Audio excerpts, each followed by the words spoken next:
भैया हम्म 10,000 रुपये चाहिए थे। 10,000 रुपये क्या करेगा?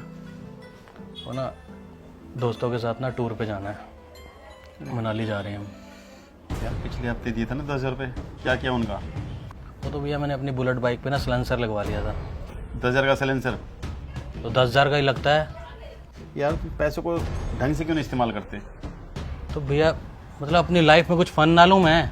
आपने तो फ़न किया नहीं ज़िंदगी में, मेरे को भी ऐसा बना दो। मतलब फन के चक्कर में 10,000 रुपये का सिलेंसर लगवा लो तुम। तुम्हें पता है पैसा कितनी मुश्किल से कमाता हूँ मैं, छोटी सी दुकान कर रखी है, काम धंधे होते नहीं, कहाँ से आता है कैसे आता है पैसा, कभी तुमने सोचा है? मतलब अपनी जैसी लाइफ बना दोगे मेरी, जैसी आपकी बोरिंग लाइफ है ना, मेरी लाइफ को भी बोरिंग कर दो आप। अच्छा तुझे कितने पैसे चाहिए? 10,000 रुपये दे दो, मेरे को जाना है, आपको बताया है। 10,000 चाहिए? 10,000 तो है मेरे पास, लेकिन मैं तुझे दूंगा नहीं। मैं दूंगा नहीं, क्यों नहीं दोगे? हाँ अब आए पॉइंट पे आप। पता क्या है, मैं सोच रहा हूँ 10,000 तो हैं, लेकिन मैं सोच रहा हूँ तुम्हारी भाभी के साथ हनीमून पे निकल जाऊँ दोबारा, ठीक रहेगा? हनीमून पे? हाँ वो भी आप? हाँ तो क्या? अरे इतनी उम्र होगी आपकी, सारी जिंदगी तो आप घर से दुकान और दुकान से घर यही किया है, अब हनीमून पे जाओगे आप? और सोच रहा हूँ गोवा जाऊँ, वहाँ वो क्या तुम उड़ाते हो, स्मोक करते हो, क्या बोलते हो उसको? आपको क्या पता स्मोक क्या होता है, कैसीनो क्या होता है, और इस उम्र में जाओगे वो भी आप? कमाल है भैया आपकी भी। मैं भी जाऊँगा कैसीनो, बियर पीऊँगा, तुम्हारी भाभी पिएगी, मैं भी पीऊँगा।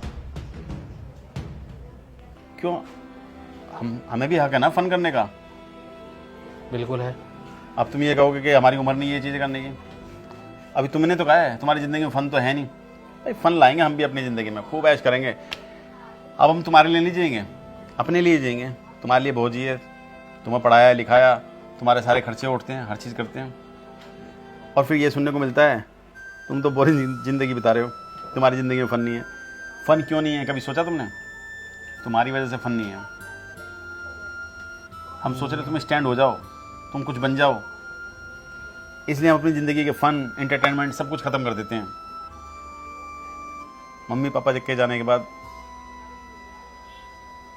मैंने तो संभाला है, बाप का माँ का सबका प्यार मैंने तो दिया है, सारी जिम्मेवारी थी मेरे पर, तुम्हारी पढ़ाई की लिखाई की स्टैंड करने की।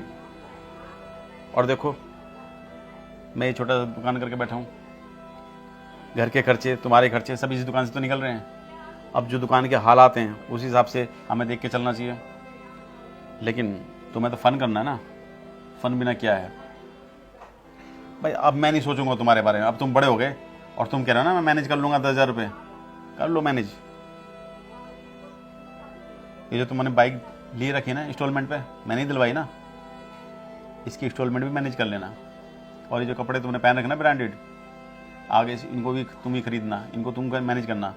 और जो 10,000 रुपये बोल रहे हो ना कि मैं मैनेज कर लूँगा, कर लेना, सारी मैनेज तुम्हें खुद करना है। अब हम नहीं करेंगे तुम्हारे लिए, अब हम सिर्फ अपने लिए करेंगे, क्योंकि हमारी ज़िंदगी में तो फ़न होना चाहिए, एंटरटेनमेंट होना चाहिए ना। क्यों करें तुम्हारे लिए यार, नहीं करेंगे, अपने लिए जिएंगे हम भी अब। आई एम सो सॉरी भैया, मैं भूल ही गया था कि बचपन से लेके आज तक मेरी परवरिश में आपने कमी नहीं आने दी। मेरी पढ़ाई लिखाई का खर्चा, खाने पीने का खर्चा सब आप ही तो देख रहे हो ना भैया। और मैं तो सिर्फ खर्चा ही कर रहा हूँ, लेकिन ये नहीं देख रहा कि आप वो कमा कैसे रहे हो। आप घर का भी खर्चा करते हो और मेरा घूमने फिरने का भी खर्चा करते हो, यहाँ तक कि बाइक का खर्चा, बाइक की इंस्टॉलमेंट, तेल डलवाना, सारा भैया आप कर रहे हो। कोई भी मैंने ध्यान नहीं रखा कि आप मेरे लिए कितना कुछ कर रहे हो, और मैंने ज़रा सी बात पे आपको इतना सुना दिया भैया, सॉरी भैया। तुम तो आसानी से कह देते हो कि भाई पैसे दे दो, 10,000 दे दो, 20,000 दे दो, लेकिन ये 10,000 20,000 कैसे आते हैं, कितनी मुश्किल से आते हैं, ये तुम जब समझोगे जब तुम खुद कमाने लग जाओगे। आज के दौर में बहुत मुश्किल है पैसा कमाना, पैसे की अहमियत को समझो, समझ रहे ना? मुझे माफ़ करो भैया, और मैं अब दोस्तों के साथ नहीं जाऊंगा घूमने, मैं इस दुकान पे आपका साथ दूंगा भैया। ठीक है, शाबाश।